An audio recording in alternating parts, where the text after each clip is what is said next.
Stock మార్కెట్లో invest చేసే ముందు మీ యొక్క స్టాక్ అడ్వైజర్తో కానీ లేదా మీ యొక్క ఓన్ రీసెర్చ్ అనాలిసిస్తో ఇన్వెస్ట్మెంట్ చేయాల్సిందిగా కోరుచున్నాను. ఈ వీడియో కేవలం ఎడ్యుకేషన్ పర్పస్ కోసం చిత్రీకరించడం జరిగింది. We're not responsible for your trading and investment. Also we're not SEBI registered అండి. సో హాయ్ అండి, నమస్తే. నేను మీ మొలగపాటి తెలుగు ట్రేడర్ని. ఎలా ఉన్నారు? అందరూ బాగున్నారా? సో చాలా కాలం తర్వాత అత్యంత దారుణమైనటువంటి లాస్ అయితే మూటగట్టుకున్నాను అనమాట. సో నా లాస్ వచ్చేటప్పటికి ఈరోజు 1666 రూపాయల లాస్ అనమాట. Too much loss. అసలు ఏ ట్రేడ్ తీసుకుంటే ఆ ట్రేడ్ లాస్ వచ్చింది. ఆల్మోస్ట్ నేను 3 ట్రేడ్లు తీసుకున్నాను అనమాట. ఫస్ట్ మార్నింగ్ బిఎస్సి మీద అయితే ట్రేడ్ తీసుకున్నానండి. సో బిఎస్సి మీద ట్రేడ్ తీసుకోగానే అన్ఎక్స్పెక్టెడ్గా నేను 300 లాస్ అనుకున్నాను. బట్ 300 కంటే ఎక్కువ వెళ్ళి 440 వరకు వెళ్ళింది అనమాట లాసు బిఎస్సి షేరు. సో సర్లే, ఓకే, ఇంక ఈరోజు బిఎస్సి షేరు లాస్లో ఉంది, అంత ఇంకేం చేసేదేం లేదు అని చెప్పేసి ఇంకా నేను లైవ్ ఆఫ్ చేసి, లైవ్ అంటే నేను కాల్లో చేశాను అనమాట ట్రేడింగు. సో ఆ విధంగా ఎగ్జిట్ అయ్యాను అనమాట. సో 400 కదా లాసు, ఇంకొక ట్రేడ్ తీసుకుందాం, అలాగో షేర్స్ బాగానే ఉంటున్నాయి ప్రజెంట్, సెల్ ఆన్ బై సైడే ఉంది కదా అని చెప్పేసి చూస్తున్నాను అనమాట. సో ఆ టైంలో నాకు పేటీఎం న్యూస్ గుర్తొచ్చింది. పాజిటివ్ న్యూస్ కదా పేటీఎం. సో మ్యాక్సిమం ఛాన్సెస్ ఉంటుంది పైకి లెగడానికి.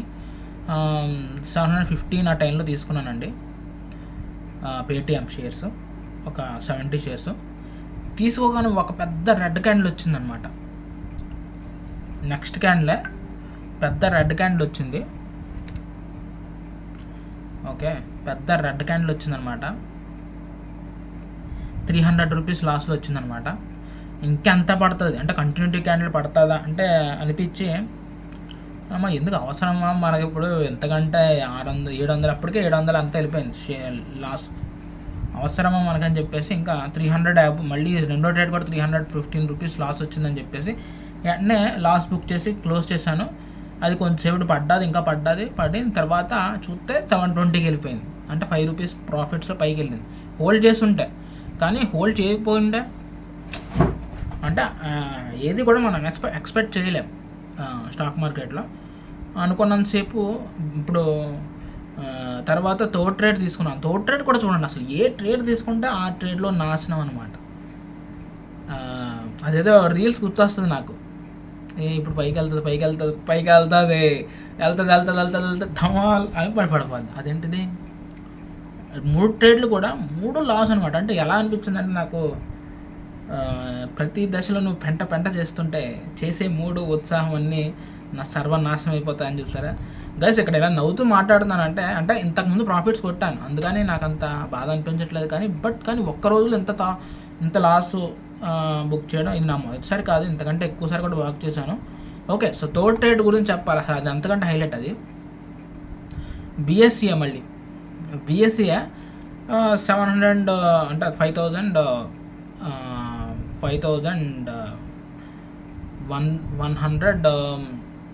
ఎంత తీసుకున్నాను, సంథింగ్ అరౌండ్ 5160 అంటే ఆ టైంలో తీసుకున్నాను అనమాట.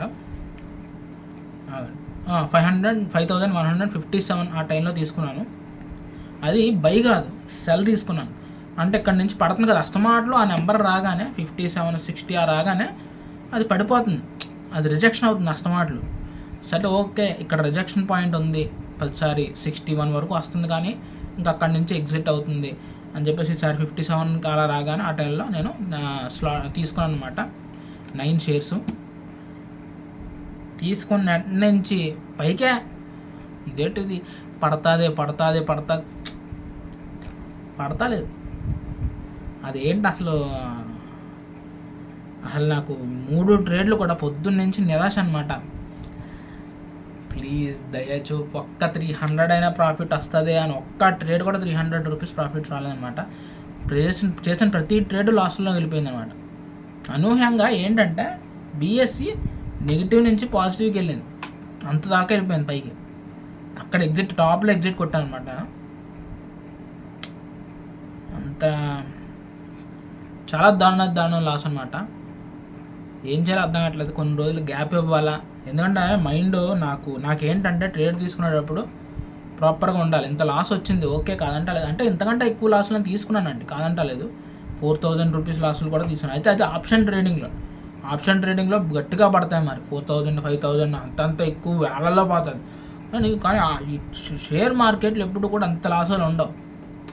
చేసిన ప్రతి షేరు కూడా ట్రేడ్ కూడా లాసుల్లోకి వెళ్ళిపోయింది అన్నమాట. సో ఈ విధంగా అయితే ఈరోజు భారీ లాస్ అనేది మూట కట్టుకున్నాను అనమాట. ఇంకా 12,000 అనేది ఇంకా అది ఒక అందన ద్రాక్ష. అంటే సచిన్ టెండూల్కర్ ఒకడు ఉంటాడండి, ఆయన ఏంటంటే 100 కొట్టడానికి 99 కొట్టేసిన తర్వాత 100 షేర్ కొట్టలేడా అని అందరూ అనుకున్నారు. కానీ ఆ ఒక్క 100 కొట్టడానికి అతను ఆల్మోస్ట్ 2 years పట్టింది. అలాగా 12,000 అనేది అందం ద్రాక్షలా తయారైపోయింది అనమాట. ఏంటి ఇలా తయారైపోయి ఇప్పుడు ఎక్కడికో వచ్చేసింది. ఆల్మోస్ట్ 1100 250 నుంచి ఒకేసారి ఈరోజు ఎంత లాస్ అవుతుందంటే మళ్ళీ 10,000కి వచ్చేస్తుంది నాకు తెలిసి. సో రేపు చూడాలి ఎంత వస్తుంది. చాలా భారీ లాస్ అండి. So it is completely unexpected. ఏం చేయాలో అర్థం అవట్లేదు. గ్యాప్ తీసుకోవాలా, రేపు ట్రేడ్ చేయాలా లేదా రేపు చేయాలంటే భయం వేస్తుంది నాకు.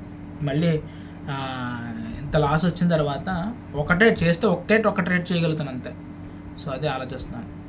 ఓకే గైస్, మరి ఉంటాను.